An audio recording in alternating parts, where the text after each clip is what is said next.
तीन प्रकार जन्म शौकर जन्म सावित्रेय जन्म आउ दाक्ष जन्म बापा माँ ठारू जो दिन संसार को आसिलु से दिन टाक आम तो जन्मदिन भाव में पालन करचु किंतु वास्तव जन्मटा कौ दिन आमर है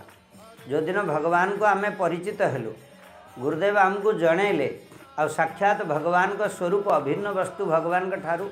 हरिनाम जो दिन आम ग्रहण कलु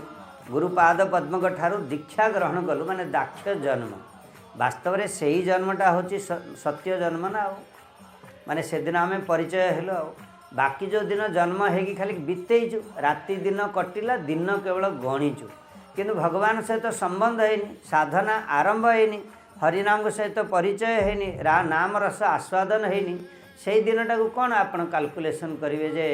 यही दिनटा हूँ आमर माने आम एतिक बयस जड़े आश्रम महाराज थे पचारे आपन तो 60 कहले 60 वर्षर 2 वर्ष है मत मात्र कहले 2 वर्ष केमती है ना गुरुदेव मत 2 वर्ष है ग्रहण कले जो दिन गुरुदेव ग्रहण कले गुरुदेव को बापा माँ बोली माने सी मोर पिता माता हेले मोर सुहृद कर्ता हेले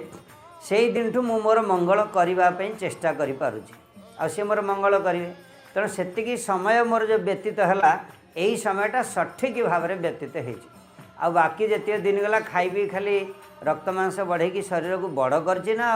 बड़ कौन है से समय मोर कौन है।